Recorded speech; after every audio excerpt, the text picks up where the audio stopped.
I can see why there is an ongoing conflict between Israel and Palestinians. It is quite an old conflict that took place, say, roughly for the last 100 years or so. Yes. But this war is not part of it.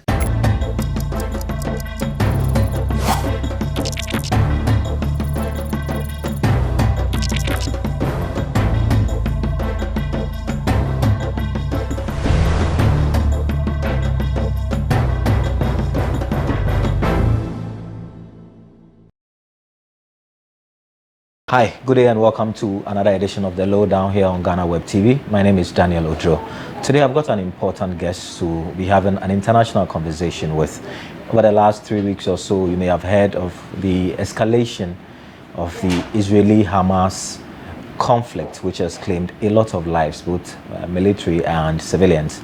Today we'll try and get some perspective from the Israeli ambassador to Ghana, Her Excellency Shlomit Sufa. She's been in Ghana for the last 2.5 years, been normally talking about the bilateral trade between Ghana and her country. But over the last 3 weeks or so, she's been thrust into the media eye to try and offer some perspective as to what's happening in Israel and whether or not there is going to be a ceasefire anytime soon. This promises to be a very riveting conversation. You don't want to miss it. Stay with us. We're back after this break.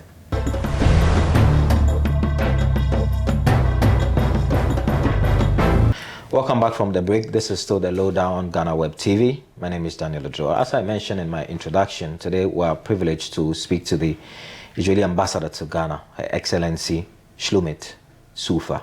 She will try and give us some ideas or some perspective as far as the Israeli-Hamas war is concerned. And I'm sure for many people in Ghana, the question is, will there be ceasefire anytime soon?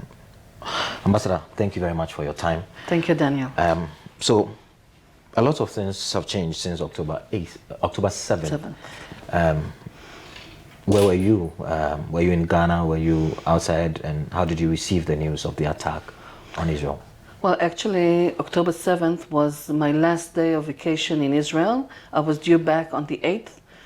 And very early on that day, a Saturday, I received phone calls from friends telling me, you have to, watch TV and see what's going on. And once I started watching TV, there was the horrors. It was just, first of all, I couldn't stop watching TV for the next 12 hours straight because the incoming reports were just too horrific to believe. And ever since that day to this very day, even this morning, I read a post by one of the accounts on Twitter which described one of the horrors that took place on October 7th by Hamas terrorists. And I was not familiar with it. And despite everything that I've already learned, I was still shocked to the core. Now, I don't know which are the people that are watching us now. They may be children, so I cannot repeat the horrors and describe them. But it is something that a human mind cannot fathom, the level of cruelty, brutality, savagery. I think you phrased it very well when you started by saying the Israel-Hamas war. Okay. Because we are at war with Hamas, and it is important to stress we're not at war with the Palestinians, we're not at war with Muslims or with the Muslim world. No, we're at war with Hamas. And ever since October 7, we are in a new era. It is no more of the same. We had previous escalations with Hamas, we had military operations, but this is not the same as it was before. This is a war that is intended to eradicate the military capabilities of Hamas, to depose it from its terror regime over Gaza Strip. We cannot allow this horrible, monstrous threat to keep on existing right at our doorstep. I'll come to why you describe this as different from the previous escalations, but what is the historical antecedent of this? There are different literature about this, about how the Hamas feel that their land has been overtaken by the people of Israel, etc., etc. From your perspective, what's the genesis of this conflict between Hamas and Israel? I think the word that we need to use here is not genesis, but genocide. And this is the difference between the struggle of Palestinian people to achieve a resolution, an agreement with Israel, to achieve peace at any time in the future. And Hamas is not part of this equation. Hamas is leading a genocidal policy against Israel, against Jews all over the world. They are very clear about this. This is something that they state very clearly in their convention. And they are openly calling for Jews to kill Jews all over the world. They are not looking into building, establishing a state. They are working towards the destruction of the state of Israel. Okay. And there's a huge difference between what they're doing and what other Palestinians elements, such as the Palestinian Authority, is doing. Hamas is not about helping the Palestinians, and we see time and again the level of brutality, of terrorism, of destruction, how they use their own people as human shields. We've seen reports in international media, not just Israeli media, about how they use the civilians, how they prevent them from moving from the area where Israel is fighting now to a safer area in the south part of the Gaza Strip, how they build their bunkers and command posts underneath hospitals, inside mosques, in the vicinity of schools. So these establishments will allegedly protect them from being attacked. Okay. But you may disagree with their modus operandi, the way they have gone about it. But do you see the reason why they feel like their home has been taken and that they want their home back?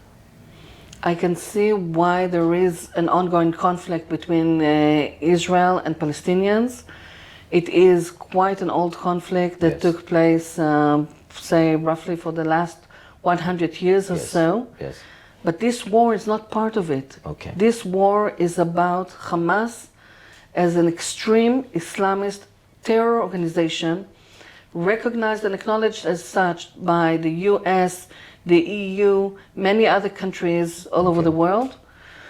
And their goal is not about being part of this conflict, disagreements between Israelis and Palestinians. Okay. Their goal is part of the global Islamic jihad against Israel, against Jews.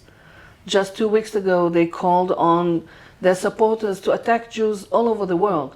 This is not about a political agenda. Okay. This is about a religious, extreme religious agenda that they hold, the same as ISIS, the same as Al-Qaeda, the same as organizations, the terror organizations that we see right here in Ghana on our doorstep, such as Boko Haram.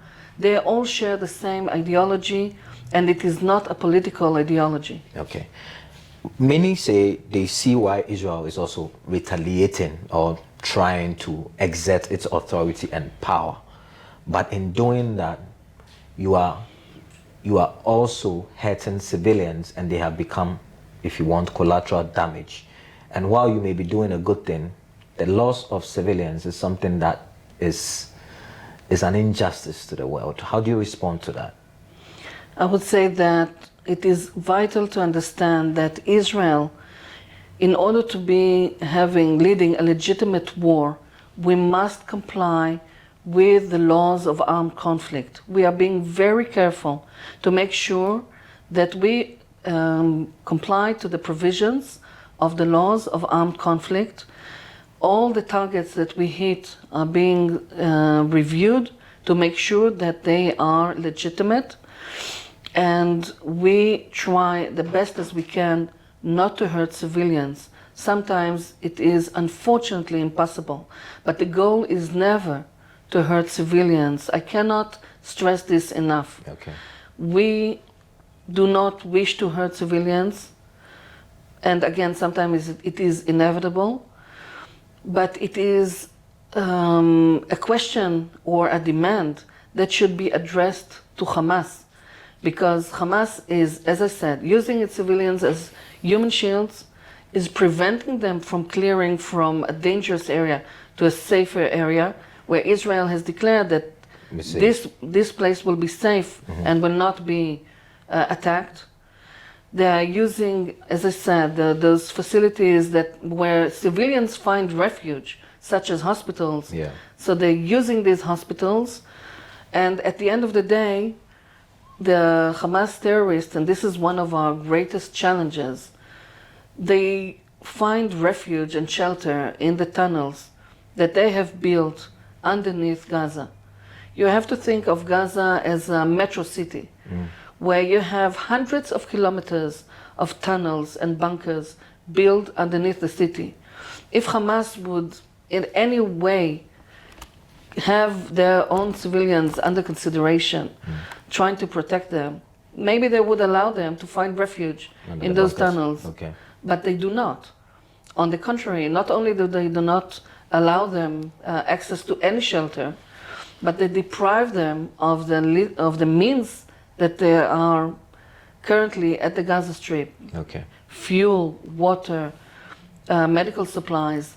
Hamas has been stealing these supplies from hospitals, from UN hospitals in the Gaza Strip. This is their agenda, not about taking care of their own civilians or even the Palestinian cause, but rather have as much terror and destruction inflicted on the Gaza Strip. Wow. This is still the Lowdown on GhanaWeb TV. My name is Daniel Oduro. We are trying to understand the situation in Israel as far as the Israel and the Hamas war is concerned. The Israeli ambassador to Ghana is trying to offer some perspective on this program. Honorable, so if I understand you correctly, you say, or you are saying that Israel will do whatever it can this time around to eliminate Hamas completely. Yes. And even though you understand that that would come at a certain cost, this is important if you want to eliminate Hamas.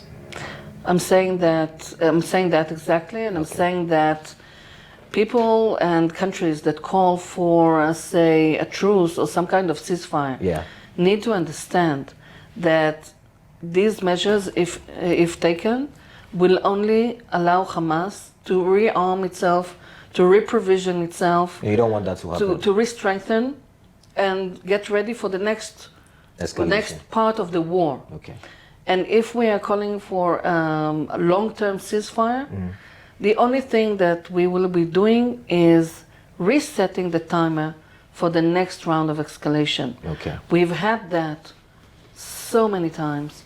We've had that we've tried any kind of settlement with this terror entity, but there's no reasoning with them. Okay. I'm sure people are not aware that thousands of people from Gaza had work permits to come in and work in Israel, make a living.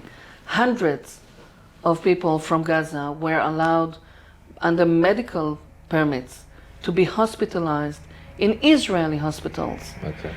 There was water pipes leading from Israel to Gaza. There was power lines leading from Israel to Gaza. By the way, all those claims about Israel cutting the supplies. They are not Out true? of 10 lines that were connecting power between Israel and Gaza, 9 were disabled because of Hamas rockets that misfired and fell in their vicinity. And it's important to note at this point that everything that is taking place now is still under ongoing fire of rockets from Gaza Strip on Israel, on the southern part, on the central part, Tel Aviv, Jerusalem, indiscriminately trying to hurt as many civilians as possible. As we speak, there's still rockets fired on Israel. And this is where Hamas is focusing its effort on still trying to hurt and kill as many civilians as possible. And out of these, over 8,000 rockets at this point, 8,000 rockets, 8,000 war crimes of Hamas, about 20% of them misfire and fall within the Gaza Strip, often hurting Palestinians. So we're talking about roughly over 550 rockets so far that has misfired and fell within Gaza territory and possibly hurting power lines or people, other facilities. Okay. How has the international community reacted to what is happening? Obviously, with what is happening in Ukraine and Russia, the world doesn't need another war. How has the international world reacted, and are you happy with the way they've responded? Well, we've seen an overwhelming support so far by many, many countries of the international community. We've seen Ghana condemning the terror attacks by Hamas and supporting Israel's right to self-defense. And it is crucial to understand that all of this is exercising, this war is about exercising Israel's right and obligation to self-defense, to defend its civilians. And those who do not want to see another war, again, need to understand that in order to prevent another war, we need to win this war. Okay. We cannot have this evil, there's no other way to describe these, I cannot even call them people who take pleasure in killing at point blank entire families. I cannot even begin to describe it. Decapitate people, rape, torture, burn people alive, take with them 230 hostages back to the Gaza Strip. Some of them are children under 5 years old. Some of them elderly people beyond the age of 75, deprived of any connection to their families, deprived of any right or the basic rights of having connection with the International Red Cross, deprived of food, of medical care. We have no idea, we have no way of knowing what is their situation, and we fear the worst, of course. These terrorists, if we do not win this war, if we are not able, if we are stopped from winning this war and totally eradicating their military capabilities, it will only, as I said, set the timer to another escalation, another war, more misery, more suffering. I think all of us had enough. Okay. It's time to free Gaza from Hamas. Okay. So this is still the Lowdown on GhanaWeb TV. We'll go for our first break. We'll return for the second half of the interview where we'll ask what the ambassador is expecting of Ghana and the other African nations and also the other international bodies who have not made any declaration yet, and whether or not there's going to be a resolution anytime soon, or whether or not Israel would win the war anytime soon for there to be peace in that part of the world. We're back after this break. Stay with us.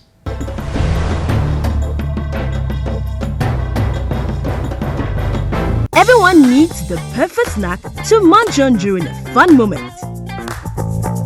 Wow. Enjoy the tasty McBerry Twist cupcakes, deliciously baked and packaged for a sweet treat.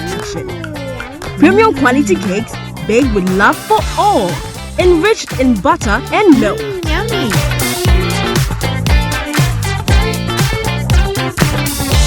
Oh, McBerry Twist cupcakes, simply irresistible. Try one today. This advert is FDA approved.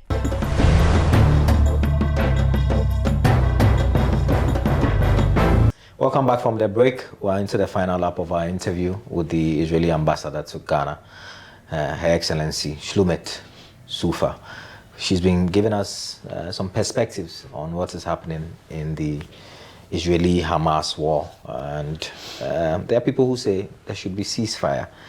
My Excellency believes that this is not more of the same. This is a different kind of war. This is a war Israel must win to send a strong signal to other extremist groups in Africa and elsewhere that the international world will not entertain or negotiate with terrorists or people who are inhumane. Ambassador, this must have implications on the everyday life of Israeli, on the business, the trade world sees Israel. How has this impacted on the economy of Israel, this war? Well, that's a very good question. I mean, first and foremost, we must take into account that about 120,000 people in Israel have been relocated. They needed to be cleared from that territory, from the southern part of Israel, close to the Gaza Strip, because of the ongoing danger of rockets, because of still attempts of terrorists to this very day to infiltrate into Israel and continue the massacre, the killing, the savagery. And the same goes, by the way, for many of our localities and villages in the northern part of the country, because there is constant and growing threat from Hezbollah and other terror organizations that operate from southern Lebanon. And this is, by the way, no mistake, no coincidence. It is all orchestrated and supported and pushed forward by Iran. Iran is working very strongly to have Israel face two fronts, and actually three, because we've already witnessed two attempts to attack Israel by the Houthis, which are a proxy of Iran in Yemen, and they have been launching cruise missiles to attack Israel. A few of them were intercepted by an American warship cruising along the shores of Yemen, and some hit a couple of days ago, only 2 days ago I believe. They were directed at the most southern city of Israel, which is Eilat, but were not accurate, and they hit the Egyptian city of Taba. So this is all coordinated and pushed forward by Iran, who is also financing and arming and giving guidance to all these terror organizations. Because I was going to come to how they're able to finance this war, this terror group as you described them, how they are able to finance, and you believe Iran is behind it. We know that Iran is behind it. We know that Iran supplies close to $1 billion per year to Hezbollah, and providing them with all kinds of weapons, assisting them in upgrading their weapons. Hezbollah is currently holding something in the vicinity of 150,000 rockets and missiles, all aimed at Israel, by range covering the entire territory of Israel. And this is, by the way, much more than many regular armies would have all over the world. We do not want a war with Hezbollah. We do not want a second frontier in the north. If we are forced to, we will fight. We will fight very fiercely. But I cannot stress this enough. We do not want to see another war with Hezbollah, and we would rather not have any escalation on our northern border.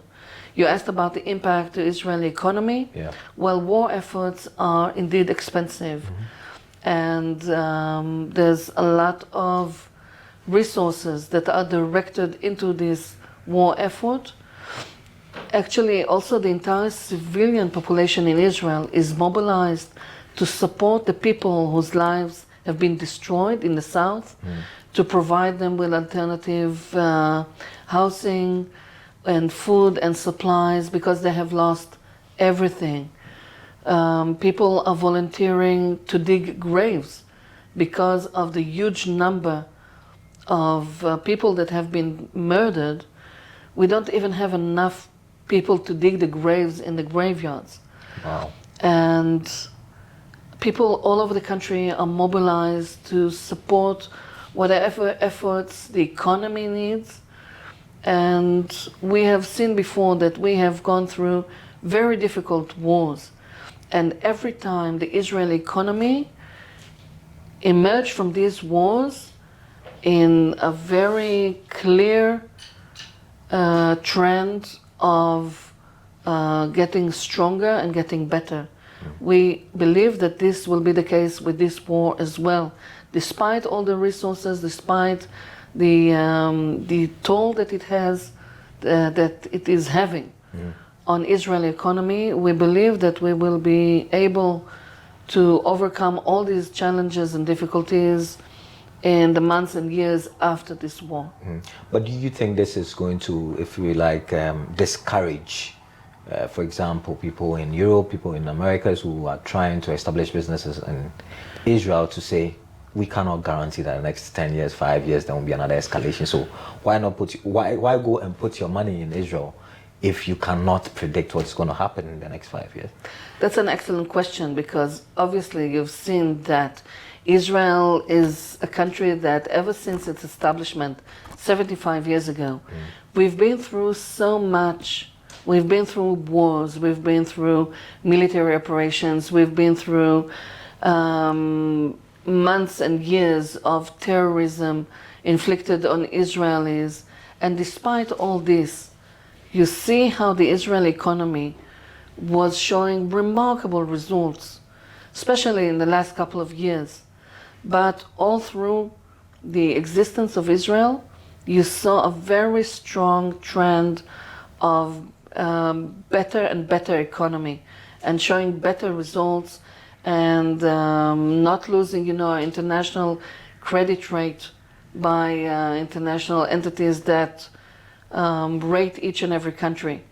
So I think that, as they say, the proof is in the pudding, meaning that if, despite everything that we have been through, you saw so much interest by leading world economies and international companies to come and invest in Israel and to put the money and trust in Israeli economy, I think that is an excellent answer to your question. Okay. Let's talk about things that are less stressful to you. You've been in Ghana for 2.5 years. Have you enjoyed your stay in Ghana? Yes, very much so.